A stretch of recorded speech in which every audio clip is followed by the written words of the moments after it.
In the quiet aftermath of a world-shattering catastrophe, where hope seemed as distant as the stars, one woman's unyielding spirit turned the tide.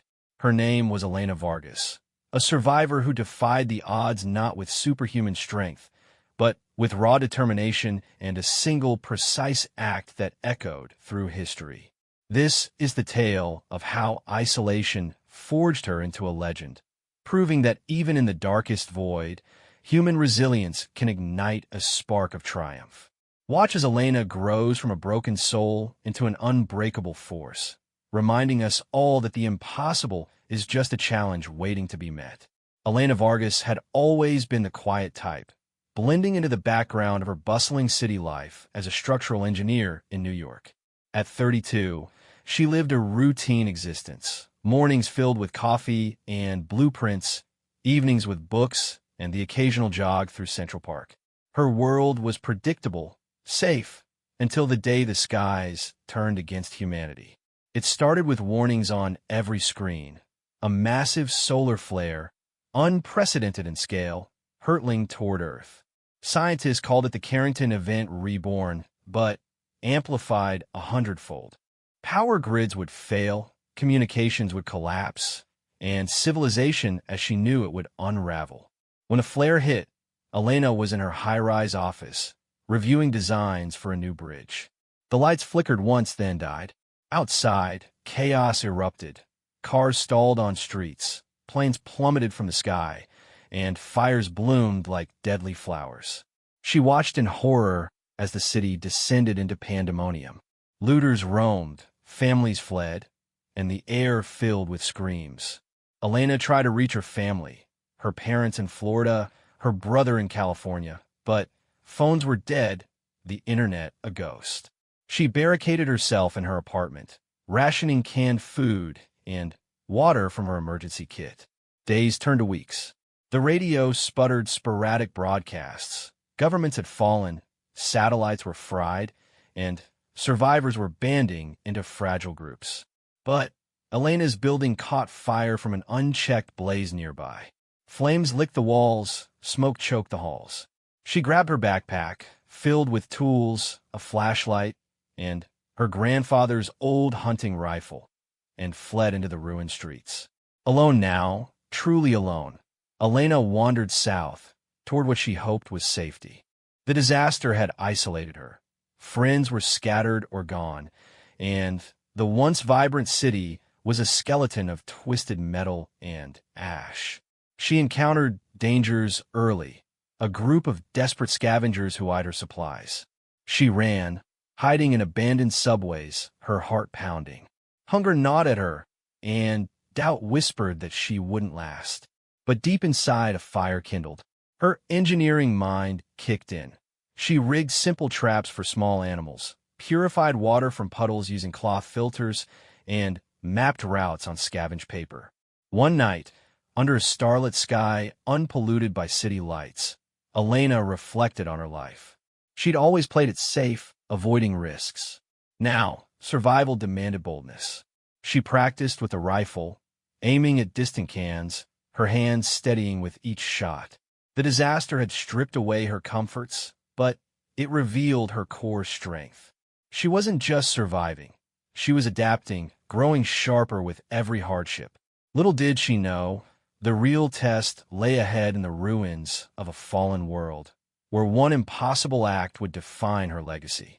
As weeks stretched into months, Elena pushed deeper into the wilderness beyond the city ruins. The solar flare's aftermath had warped the land.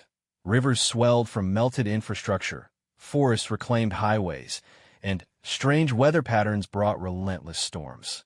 She traveled light, her backpack a constant companion, but loneliness weighed heavier than any load. Memories of her old life haunted her.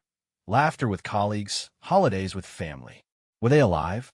The uncertainty fueled her forward. She stumbled upon a small survivor camp in what used to be Pennsylvania.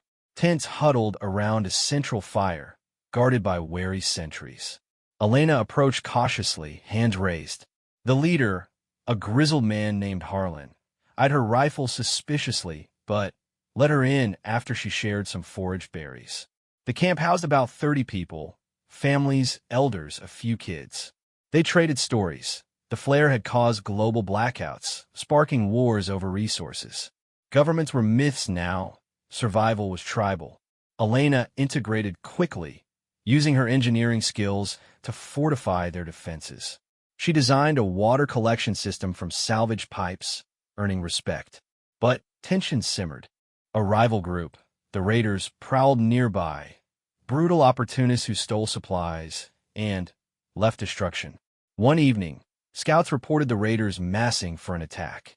Harlan rallied the camp, but fear spread. They were outnumbered, their weapons makeshift. That night, as rain pounded the earth, Elena volunteered for watch.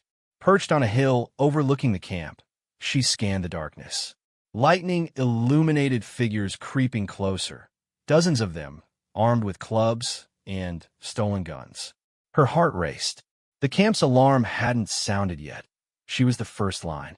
Remembering her grandfather's lessons, steady aim, calm breath, she shouldered the rifle. The distance was extreme, over 800 yards through wind and rain. Impossible, anyone would say. But Elena focused, calculating wind drift in her mind, adjusting for the storm. She fired once. The shot echoed like thunder. Far below, the raiders' leader crumpled, his torch dropping. Chaos erupted among them, shouts, retreat. The camp awoke to the sound, rallying just in time to repel the stragglers. Harlan found Elena trembling, but resolute. That shot, it saved us all, he muttered in awe. Word spread. The lone woman had made the impossible possible. Elena felt a shift inside, fear replaced by quiet confidence. She wasn't alone anymore. She'd earned a place, and in doing so, discovered her own unbreakable will. But the raiders wouldn't forget, and greater threats loomed in the shadowed world beyond. With the raiders scattered, the camp buzzed with newfound hope. Elena became a quiet hero, though she brushed off praise. Anyone could have done it, she'd say, but deep down, she knew the shot had changed her. It wasn't just skill. It was the culmination of her isolation, honing her into someone who acted when others hesitated. Harlan promoted her to scout leader, and she trained others in marksmanship, sharing techniques she'd improvised on her journey. But peace was fleeting. Whispers reached the camp of a larger danger, a massive storm front, born from the flare's atmospheric chaos, barreling toward them. It carried toxic winds, laced with radiation from melted reactors far north. Evacuation was essential, but the path south crossed raider territory, a valley riddled with ambushes. Elena scouted ahead, mapping safe routes through dense woods and abandoned towns. She encountered remnants of civilization, overgrown malls, silent schools, each a reminder of what was lost. One day, while foraging, she rescued a young boy named Theo, half-starved and fleeing the raiders. He was 10, orphaned by the disaster. Elena bandaged his wounds, shared her food, and brought him back. Theo's wide eyes mirrored her own past fears, and caring for him stirred something maternal in her. She taught him survival basics, how to tie knots, read the stars. In return, he brought laughter, easing her solitude. As the storm neared, the camp packed up. Elena led the convoy, rifle at the ready. In the valley, raiders ambushed from cliffs above. Bullets whizzed, screams filled the air. Harlan fell wounded. Panic threatened to break them. Elena spotted the ambush leader on a distant ledge, directing the assault. Over 1,000 yards away, wind howling. Impossible again. But she dropped to one knee, breath steady, mind clear. The shot rang out, and the leader toppled. The raiders faltered, retreating in confusion. The camp pushed through, reaching safer highlands as the storm raged behind. Elena tended Harlan, who survived thanks to her quick thinking. Theo clung to her, calling her auntie. In this trial, Elena grew beyond survival. She became a protector, her actions inspiring unity. The impossible shot wasn't luck. It was her evolution, forged in disaster's fire. Yet, as they settled in new lands, Elena sensed the world wasn't done testing her. Greater challenges awaited, demanding even more from the woman who'd risen from the ashes. Settled in the highlands, the camp evolved into a budding community. Elena's ingenuity shone. She engineered windmills from scrap for power, irrigation from streams for crops. People looked to her for guidance, and she stepped up, organizing patrols and teaching skills. Theo thrived under her wing, his curiosity a balm for her lingering grief over lost family. Nights by the fire, stories of pre-disaster life bonded them all, turning strangers into kin. But rumors spread of a federation, survivors uniting in the West, rebuilding society. Harlan dreamed of joining, but the journey meant crossing a vast, lawless plain haunted by mutated wildlife and rogue bands. Elena volunteered to lead a reconnaissance team. With Theo safely behind, she set out with 5 others, navigating by stars and instinct. The plane tested them harshly. Dust storms blinded, thirst parched. They encountered a pack of feral dogs, enlarged by radiation, vicious, unrelenting. Elena's team fought back, but ammo dwindled. Cornered in a ravine, she spotted the Alpha on a ridge, silhouetted against the moon. 1,200 yards, gusting winds. Whispers of doubt echoed in her mind. Too far, too risky. But she recalled her growth from city dweller to survivor. Inhaling deeply, she fired. The Alpha yelped and fell. The pack scattered. Reaching the Federation's outpost, they found organized havens, solar panels, farms, even schools. Elena negotiated alliance, sharing knowledge of the East's dangers. Returning triumphant, she brought seeds, tools, and hope. The camp prepared to migrate, Elena at the forefront. Through this, she realized her isolation had been a crucible, shaping her into a leader. The impossible shots were symbols of her transformation, precision born from pain, courage from loss. As they marched west, Elena felt whole, ready for whatever the rebuilt world held. In the Federation's heart, a sprawling settlement of thousands, Elena's group integrated seamlessly. Her reputation preceded her, the woman of impossible shots. Leaders sought her counsel on defenses against lingering threats, nomadic warlords eyeing their resources. Elena advised on fortifications, drawing from her engineering past, blended with hard-won survival wisdom. Theo enrolled in classes, blooming into a bright youth. Elena found purpose in mentoring, but shadows lingered. Scouts reported a warlord alliance massing for invasion, thousands strong, with vehicles salvaged from the old world. The Federation prepared, but morale wavered. The enemy seemed unstoppable. Elena joined the front lines, positioned on a distant bluff overlooking the battlefield. As dawn broke, the warlords charged. Chaos reigned, explosions, gunfire. Federation lines buckled. From her vantage, Elena saw the warlord commander in an armored truck, directing from afar, 1,500 yards through smoke and crosswinds. The ultimate impossible. Allies urged retreat, but Elena stood firm. This was her moment, the pinnacle of her journey from alone to legendary. She aimed, heart steady, mind a laser. The shot cracked like fate's decree.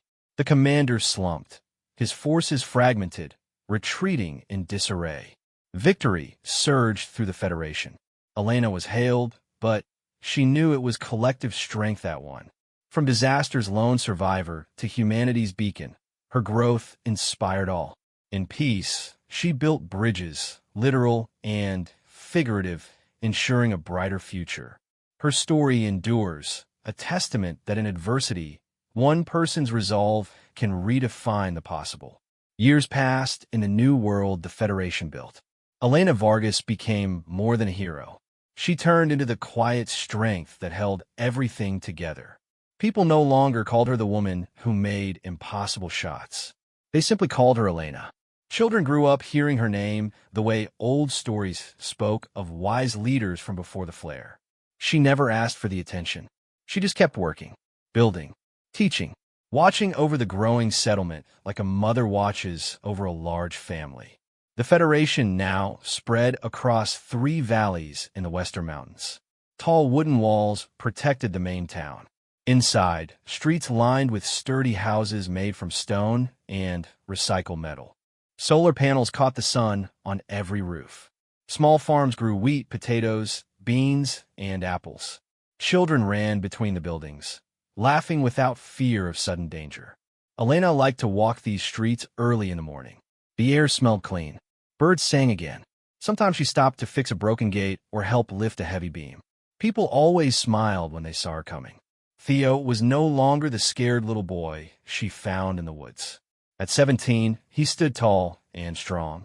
He learned everything Elena could teach him. How to read maps, how to shoot straight, how to repair engines, how to listen when someone was afraid. He called her mom now, even though they shared no blood. She never corrected him. The word felt right in her heart. One spring morning, a scout rode in on a tired horse. Dust covered his face. His eyes looked wide and worried. He found a council meeting under the big oak tree in the center square. Elena sat there with the other leaders. The scout spoke fast. A new danger was coming. Not raiders this time. Something worse. A sickness. A strange fever that started in the far southern plains. It moved slow but steady. People got hot, coughed blood, then died in days. Whole villages emptied. Survivors fled north, carrying the sickness with them. If it reached the Federation, it could kill thousands before anyone found a way to stop it. The council talked for hours. Some wanted to close the gates. Keep everyone inside. No one in, no one out. Others said that was cruel. Sick people needed help. Elena listened quietly. When everyone finished, she stood up. Her voice stayed calm and clear. We cannot hide forever. If we close the gates, the sickness will still find a way. Traders will come. Birds will carry it. Wind will bring it. We need to meet it head on. We need medicine. We need knowledge. We need to learn what this fever really is. The council looked at her. They trusted her. She had never led them wrong. They asked her to lead a team south. Find the source. Find answers. Bring back hope. Elena agreed without hesitation. She knew the journey would be long and hard. She also knew she could not send others into danger while she stayed safe. Theo wanted to go. Elena looked at him for a long time. His face showed the same stubborn look she saw in the mirror every day. Finally, she nodded. You come, but you follow my rules. No hero moves. No stupid risks. Understand? Theo smiled big. Yes, Mom. They left 3 days later. A small group of 8. Elena, Theo, 2 doctors, 3 scouts, and 1 engineer who knew old machines. They carried rifles, medicine packs, food for weeks, water filters, and notebooks. They rode strong horses and pulled 2 carts full of supplies. The Federation waved goodbye from the walls. Many prayed silently. Everyone understood this trip could decide if their new life would continue or end. The first weeks passed quietly. They moved through green hills and wide rivers. The land looked peaceful. Flowers grew everywhere. Deer watched them from the trees. At night, they made small fires and told stories. Theo played a wooden flute he carved himself. The soft music made everyone feel less alone. Then the empty villages started. First one, then another. Houses stood with doors open. Clothes lay on the ground. Pots sat cold on fireplaces. No bodies, just silence. The sickness had come and gone. Survivors must have run or died far away. Elena felt a heavy weight in her chest. She remembered the early days after the flare. The same empty feeling. The same fear that the world had no more people left. They kept going south. One afternoon, they found a small camp of survivors. About 40 people lived in tents near a clean stream. An old woman named Mara led them. Her face showed deep lines from worry and loss. When she saw Elena's group, she stepped forward with a shotgun in her hands. Who are you? What do you want? Elena raised both hands. We come from the north, from the Federation. We heard about the fever. We want to help. We want to learn how to stop it. Mara stared at her for a long time. Then, she lowered the gun. Come inside, but leave your weapons outside. Inside the camp, the truth came out. The fever started almost a year ago. It came with the wind from old chemical plants destroyed in the flare. Poison in the air mixed with a virus that lived in birds. People got sick fast. High fever, bleeding from the nose and mouth. Death in 4 or 5 days. No one knew how to cure it. They tried herbs. They tried prayers. Nothing worked. Elena asked questions. She wrote everything down. She asked about symptoms. She asked who got sick first. She asked who never got sick. Mara pointed to a young girl about 12 years old. Lila. She lives with us now. Her whole family died. But she never even got warm. Elena looked at Lila. The girl had quiet eyes and steady hands. Elena smiled softly. Hello, Lila. May I talk to you? They sat together under a tree. Elena asked gentle questions. Lila answered honestly. She told how she helped her mother and father when they got sick. She cleaned them. She gave them water. She held their hands. Yet she stayed healthy. Elena felt a spark of hope. Maybe Lila had something special in her blood. Maybe her body knew how to fight the poison and the virus together. Elena explained this to the doctors. They agreed. They needed to test Lila's blood. But they had no real lab. Only basic tools. Theo suggested something. We take samples. We carry them back frozen. The Federation has a small lab now. They can look closer. Elena nodded. Good thinking. They stayed 2 weeks with Mara's people. They helped build stronger shelters. They taught the children how to purify water. They shared food. In return, Mara gave them dried herbs that ease fever pain. Lila agreed to come north with them. She wanted to help. She said quietly, if my blood can save someone, I want to try. The journey back started with hope. But the land had other plans. Heavy rains came. Rivers grew angry and wide. Bridges washed away. Mudslides blocked paths. They lost one horse in deep water. Supplies got wet. Tempers grew short. Then the real trouble found them. A large band of desperate people. Not raiders with evil hearts. Just hungry survivors who saw the carts full of food. They came at night. 50 or more. Armed with spears, machetes, and a few old guns. They surrounded the camp before anyone could react. The leader stepped forward. A tall man with a scarred face. Give us the food. Give us the horses. Or we kill you all. Elena stood up slowly. She kept her hands visible. We can share some food. We can give you medicine. But we carry something more important than food. We carry a chance to stop the fever. If you take everything, many more will die. The leader laughed. Words. Pretty words. We are hungry now. Theo whispered to Elena. Mom, we cannot fight them all. Elena knew he was right. She looked at Lila. The girl looked scared but brave. Elena made her decision. She spoke loud enough for everyone to hear. We'll give you half our food. We will give you blankets and medicine. But you let us pass. And you let the girl travel free. She carries hope for all of us. The leader thought for a moment. Then he nodded. Deal. They handed over supplies. The hungry people took them and left without more fighting. Elena watched them disappear into the dark. Her heart felt heavy. She hated giving up food, but she knew the fever was the bigger enemy. They pushed on. Days turned into weeks. The rain stopped. The sun came back. Lila rode beside Elena most days. They talked about many things. Lila asked about the old world. Elena told her stories of tall buildings, flying machines, music from small boxes.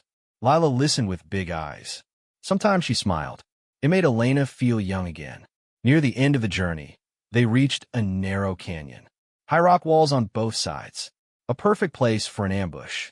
Elena felt the danger before she saw it. She raised her hand. Everyone stop. Too late. Arrows flew from above. One scout fell from his horse. Another cried out in pain. Then, men appeared on the canyon rim. Not hungry survivors this time. These men wore black cloth over their faces. They carried good rifles. They moved like trained fighters. Elena recognized the style. These were the last of the old warlords. The ones who never accepted peace. They wanted control. They wanted the Federation weak. Theo pulled his rifle. Mom, what do we do? Elena looked up at the rim. She saw the leader. A woman this time. Tall. Cold eyes. She shouted down. Drop your weapons. Surrender the girl. We know what she is. We want her blood for ourselves. Elena felt ice in her veins. They knew about Lila. Someone had talked. Or someone had watched. She looked at Lila. The girl trembled but did not run. Elena whispered. Stay behind me. Then she shouted up. You cannot have her. She is not a thing to use. She is a person. And We will not give her up. The woman laughed. Brave words. But you are trapped. We have the high ground. We have the numbers. Elena knew the truth. They were right. The canyon gave no escape. Fighting would mean death for all. She needed time. She needed a plan. She raised her old rifle. The same one her grandfather gave her. The same one that made the impossible shots years ago. She looked through the scope. The woman stood far away. Over 1,400 yards. Wind blew strong through the canyon. Dust swirled. Impossible. Everyone knew it. But Elena had faced impossible before. She took a deep breath. She remembered every lesson, every lonely night practicing, every time she refused to give up. She remembered her parents, her brother, the city burning, Theo growing up, Lila trusting her. She adjusted for wind. She adjusted for distance. She adjusted for her own heartbeat. Then she pulled the trigger. The shot rang out clear and sharp. Echoes bounced off the rock walls like thunder. The woman on the rim jerked once. Then she fell forward. Her body rolled down the slope. Silence followed. The attackers froze. They stared at their fallen leader. Then they looked at Elena. Fear replaced anger in their eyes. Elena shouted again. Go home. Tell your people the Federation protects its own. Tell them we fight for life, not for power. One by one, the attackers backed away. They disappeared over the rim. The canyon became quiet again. Theo ran to Elena. Mom, that was... He had no words. Elena lowered the rifle. Her hand shook a little. She looked at Lila. You okay? Lila nodded. Tears in her eyes. Thank you. They buried the fallen scout with honor. They bandaged the wounded. Then they kept moving north. No more attacks came. Word spread fast. The woman who made the impossible shot had done it again. When they finally reached the Federation gates, people lined the walls. Cheers filled the air. Children ran out to meet them. Harlan, now old and gray, waited at the front. He hugged Elena tight. You brought hope back. In the lab, doctors worked day and night. They studied Lila's blood. They found what they hoped for. Antibodies. Strong ones. The kind that could fight both the poison and the virus. They made a simple treatment. Not a perfect cure, but strong enough to save most people if given early. They sent teams south with the medicine. They taught others how to make more. Slowly, the fever weakened. Villages stopped emptying. Children stopped dying. Life returned to places that had gone silent. Years later, Elena sat on her porch. The sun set behind the mountains. Theo lived next door with his own family now. Lila grew into a fine doctor. She worked in the hospital Elena helped build. Elena looked at her old rifle hanging on the wall. It had not been fired in a long time. She did not need it anymore. The world had changed. She had changed. A young girl walked up the path. About 10 years old. She stopped in front of Elena. Are you the lady who made the impossible shots? Elena smiled. I used to be. The girl looked serious. My grandma says you saved us all. Elena thought for a moment. No, we saved each other. That is how it works. The girl smiled. Can I sit with you? Elena patted the chair beside her. Always. They sat together watching the sunset. The world felt peaceful. Not perfect, but good. And that was enough. Elena Vargas never sought to be a legend. She only wanted to survive. Then, she wanted to protect. Then, she wanted to build. In the end, she gave the world something better than survival. She gave it a future. And somewhere in the quiet evenings, when the stars came out clean and bright, people still told her story. Not as a tale of impossible shots, but as a reminder that one person, even alone after disaster, can change everything. If they refuse to give up, if they choose hope over fear, if they make the shot no one else believes possible.